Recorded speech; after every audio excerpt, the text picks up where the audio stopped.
Jadi guys, gagawa tayo ng pancit canton style. Ang gagamitin natin is pasta. So wala tayong pancit canton kasi dito tayo sa restaurant sa ibang bansa.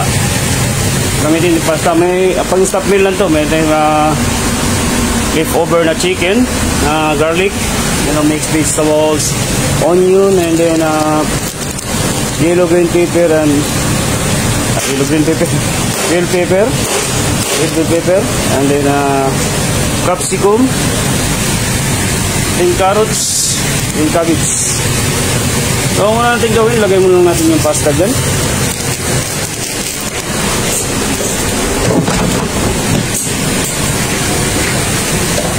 So, yan na guys, wala tayong magawa sa, magla-live mo lang tayo.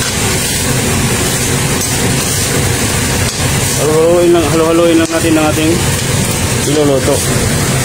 So guys, halong niluluto, maglagay tayo ng mantika dito sa ating isang pan.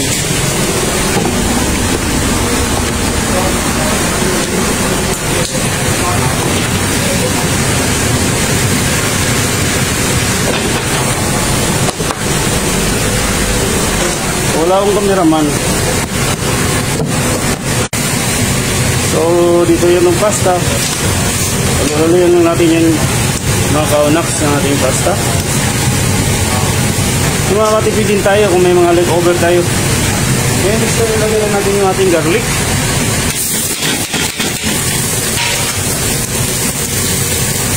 Pasta dito na sa side. Ay sumama.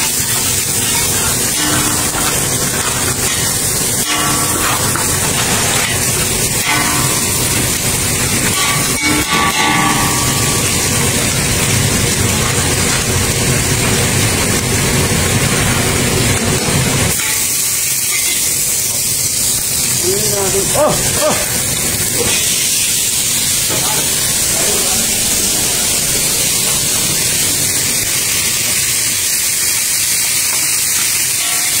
Ito na yung ating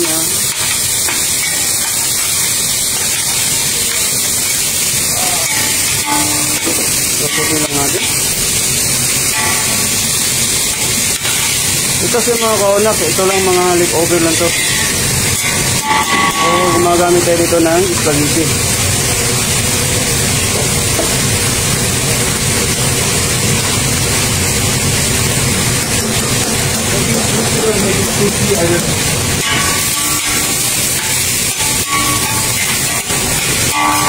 Check this one, man. Pancit canton, but we make this one. We use the spaghetti. Yung mga kaunak, sabang niluluto natin yung spaghetti ni other side. Almost done na siya. And nililipat na natin yung ating spaghetti. Lagyan na natin ating white onion. Sama natin sa pagsutin.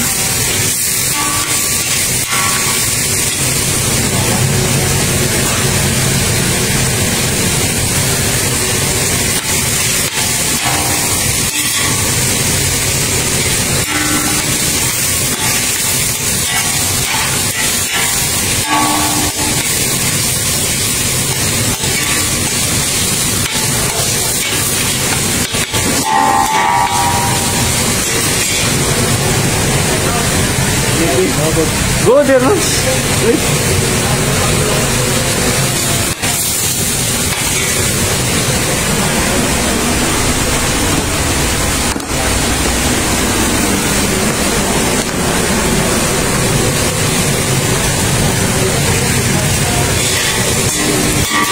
mga kaunak sa ating pasta is almost done na. Lipat na natin sa ating malaking kaldero.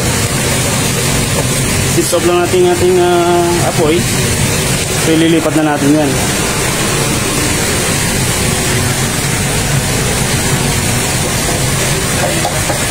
Pagkawan natin, magkukuha tayo ng tubig galing sa pasta. Pasta sauce. Pasta water. So, dito natin tatapusin.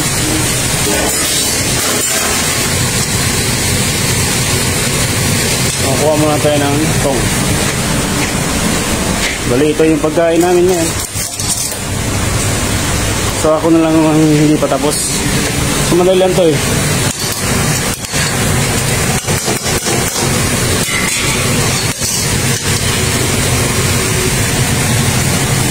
Hirap para magluto ng ano, mag-live na walang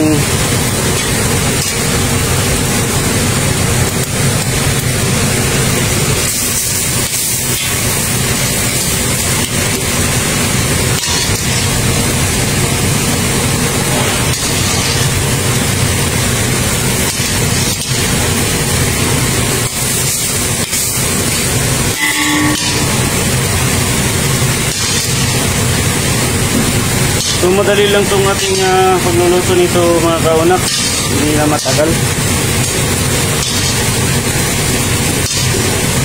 Mga 30 minutes meron ka ng instant pancit canton using our pasta spaghetti pasta. So itong tubig na yan hindi naman natin iratapon kasi magagamit pa yan.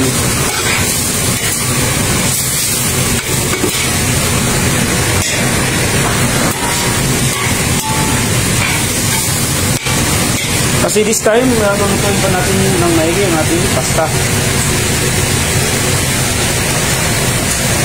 So dito sa pasta water na ginagamit natin kanina sa pag-blanch ng ating pasta, lalagay natin dito para magiging ano ang ano natin,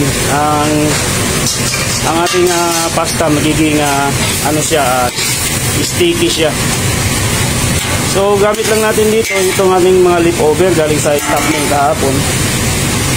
So hindi pa ganong luto, ang check lang natin.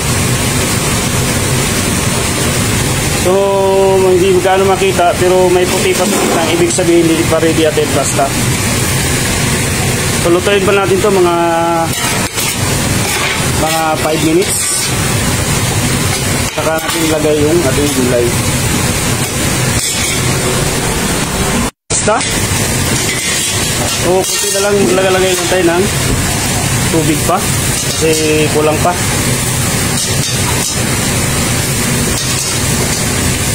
Estimate lang yung tubig nyo dito para yung pasta hindi siya hindi siya ma-overcook, hindi rin siya kulang sa tubig, hindi maging hilaw. So pag nagluluto ako ng pasta pancit canton style, al dente lang yung ano ko, yung to the tooth. So this part is almost done natin pasta. Maglalagay tayo ng kunting sugar.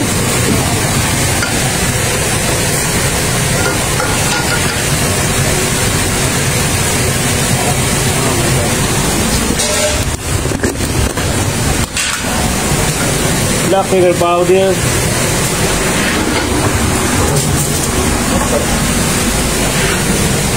Wala akong cameraman, so add more water. Then oyster sauce.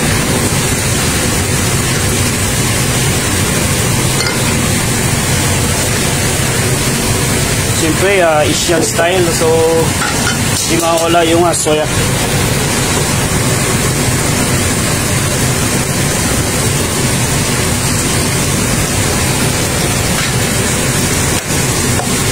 Mga 1.5 cup lang sa mga 100 ml of soya sa 500 grams na pasta.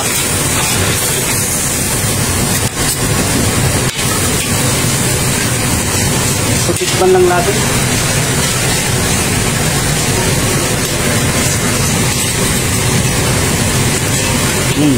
Pwede na. Dadagdag lang tayo ng kunting asukal pa.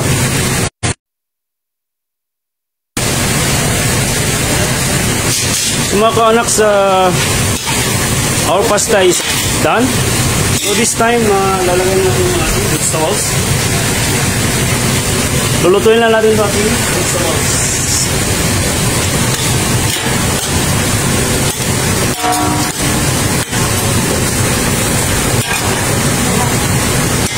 Kuya, kaya ba spring onion? Chop niya. So guys, 5 minutes. Okay na yung ating pasta.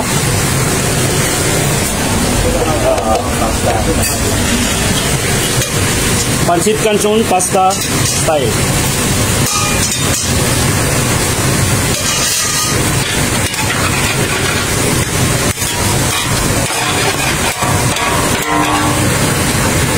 So this guy making the filing for a special sunny side up o Dubai side up. Azman side up. Very delicious. Black pepper. So guys, hindi siya tuyo. So medyo masabaw siya para magiging malapot-lapot yung ating pasta. So ayun na guys, luto ng ating Pancit Canton pasta style. So please share the video guys.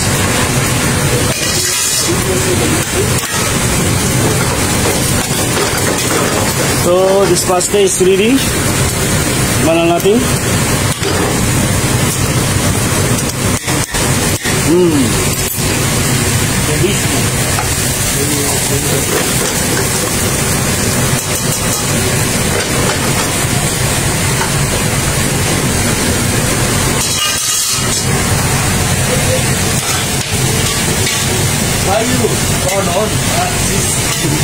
Guys, pasta's done. Delicious, huh?